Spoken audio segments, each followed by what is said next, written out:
Let's get to American Fiction. Who has seen the movie American Fiction with Jeffrey Wright, Issa Rae, uh, Tracy Ellis Ross, Leslie Uggams, Kay Sterling Brown, used to be one of my favorite actors. Keith David is in this for a hot minute. Who has seen the movie American Fiction? My man Mojo's in the building. Who has seen the movie American Fiction?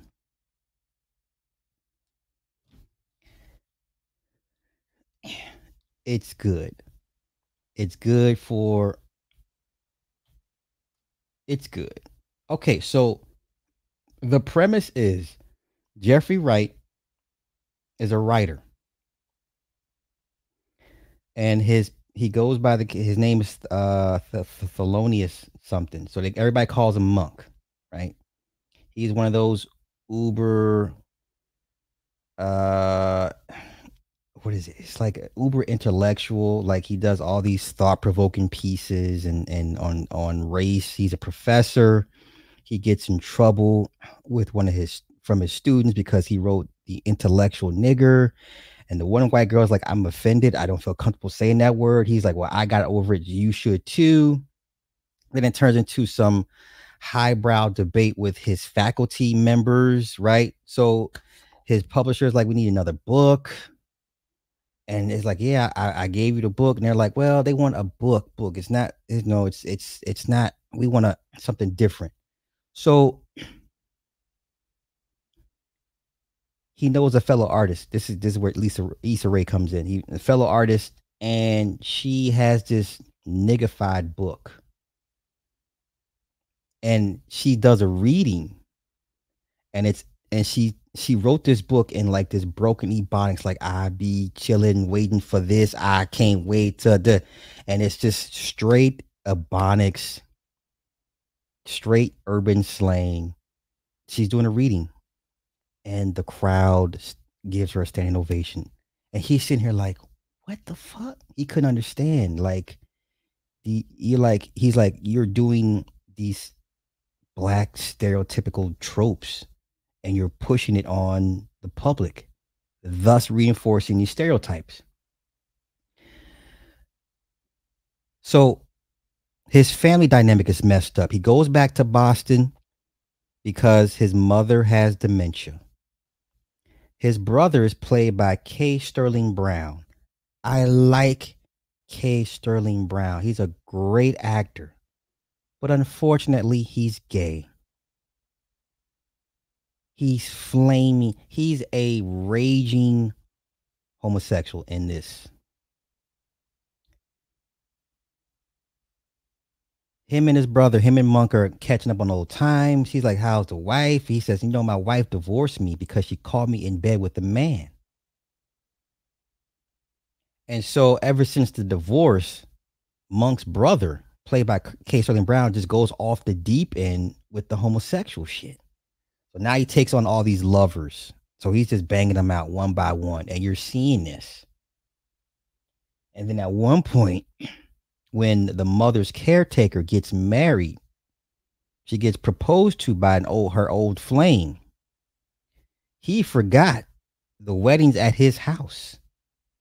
So when Monk and the lady and her fiance show up, all these half naked young men are in the kitchen, like, hey, you got what are you here for the party? And then he walks in, he's like, what the fuck you guys doing here? He's like, bro, the wedding. He's like, oh my God, I forgot.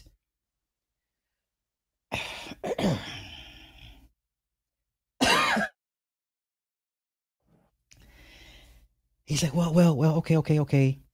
He says, you know what? No.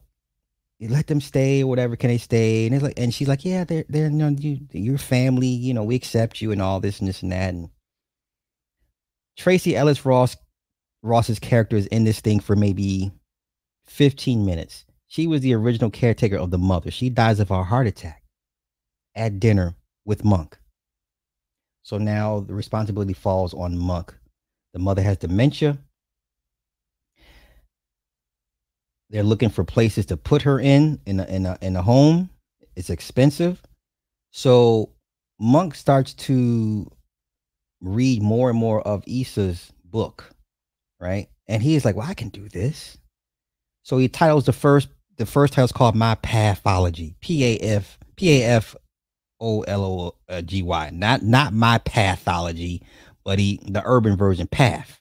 You know how some people say F for the TH. So he writes it out, all these nigga tropes. Now, the best part of this movie is when he's at the computer writing. And as he's writing the story out, the characters are in front of him, acting out what he's typing. This is a beautifully shot scene. Keith David is the old drunk man, the Rolling Stone. There's the young man that ends up being his son. And he's like, and they're having a conversation all while Monk is typing. Beautifully shot.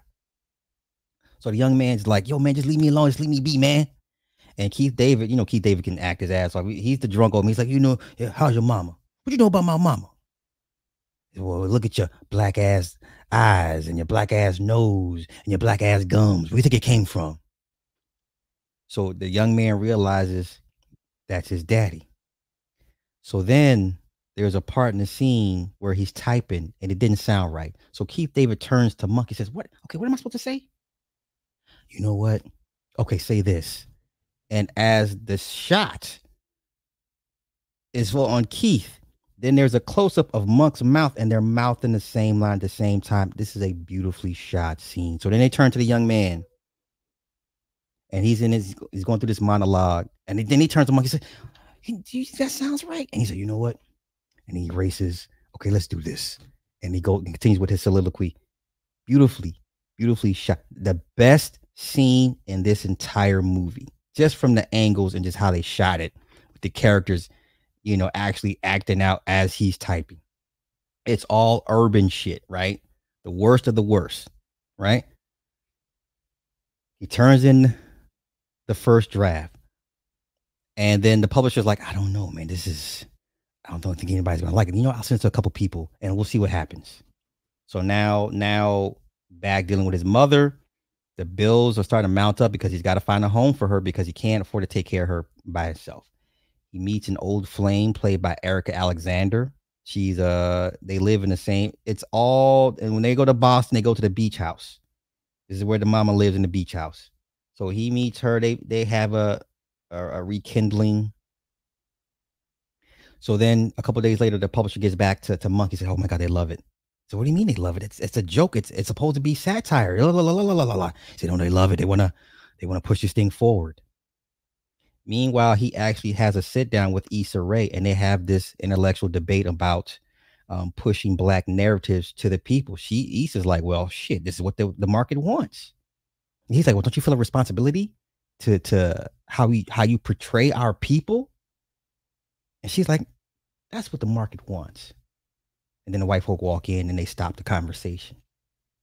So now the publisher, there's a media company, and all of a sudden they love Monk's book. So then the marketing lady, she was like, okay, so let's have a phone conference. So the publisher tells Monk, hey, they want you to be like, they think you're like the character in the book. They think you're like a thug. He's like, I'm not a thug. I went to Harvard and all of this is. He says, yeah, I understand it, but they think, you are this person. They had this phone conference, and she's like, so, oh my God, so it's great to, I really felt the book and connected to it. And he's like, yeah, growing up was rough. So he keeps his persona going. So then now all of a sudden, now he's a fugitive on the run. He has warrants out. And he's had a hard Scrabble life. He's like, I can't do this shit. And publisher's like, man, listen, they're offering you $750,000 for the book. He said, don't you have to take care of your mother? Monk was like, damn. So Monk moves the mother in to but before they move her into the home, she has an episode where she just goes off because she's She's in all beginning stages of Alzheimer's. She walks off. They look for her. They find her by the beach. So he decides to pull the trigger and put her in the home. Getting back to Monk in the book. So now they found a director. They want to turn this thing into a movie. He meets the director, and he's like, "Yeah, yeah." So the media company's like, "Hey, can you think you can put on wear one of those scarves around your head?" He's like, "Yeah, you mean a do rag?" He says, "Yeah, a do rag." So it's the white woman, gay white man, media company, and then I forget the kid's name who plays the director. He's been in a bunch of shit before, so he's gonna turn the book into a movie.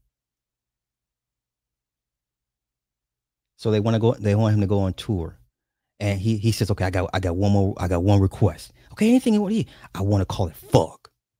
They're like, "What?" Yeah, I want to change the name of the book to fuck, or the deal's off. Okay. Well, do you mean like PHUCK? He's like, no, fuck. And they say, okay, give us a minute.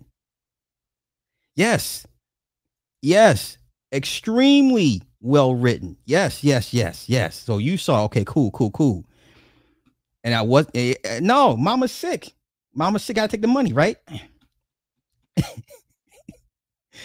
And so they agree to change the name of the book to fuck. FUCK. They send it to all these book clubs. There's one lady, there's like a Rolanda Watts. She's like, oh my god, I came across a new book. It's called Fuck. Of course, they blur it out, right? So they interview him behind a white screen with the shadow, and they disguise his voice kind of, and it says author whatever. Oh, the author is called Stagger Lee. Stag R. Lee. And they have in the title card, wanted fugitive author. And he's telling this story. Yeah, I just want to tell my story. And he's putting on the urban slang and shit, and everyone's eating it up. Moves mom into the home.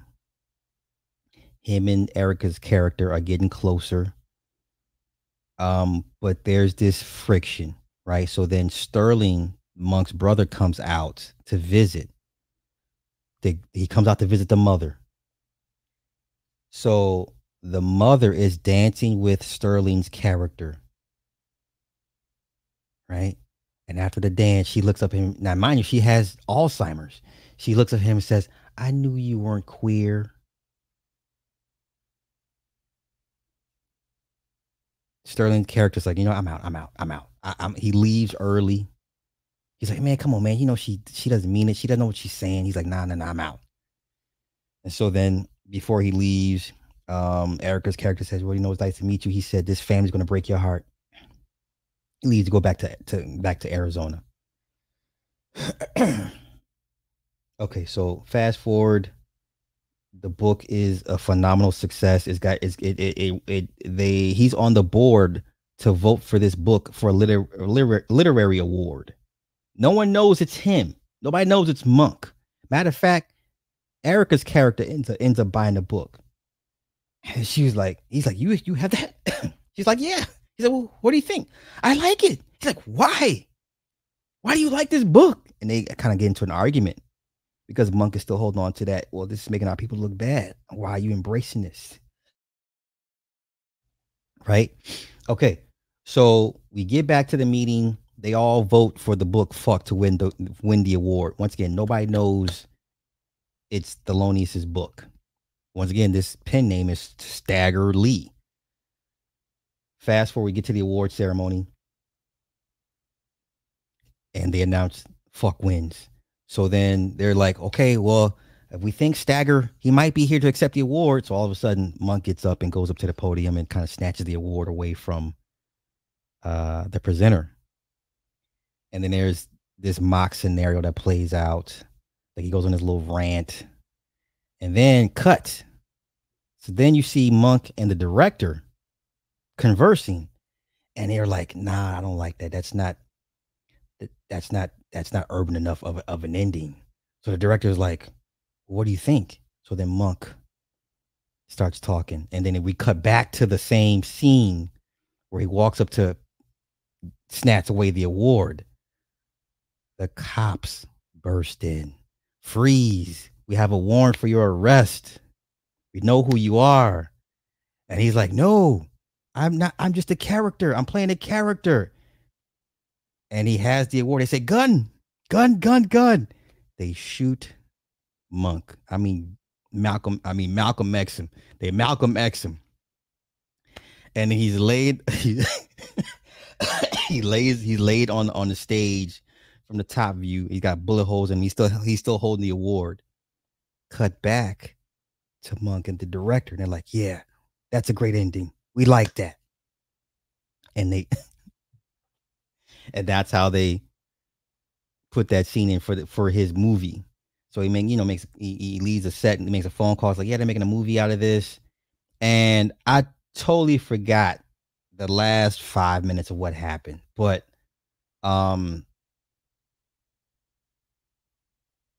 you have to see this movie. It's on Amazon Prime. It's on Prime. It's on Prime. You have to watch this movie. You have to. Because I believe a lot of people would agree with Monk's point of view as to why content like that is so damaging for us. But then as he navigates through this fame and stardom for the wrong things and his family dynamics and stuff like that, one of the better parts of it is when his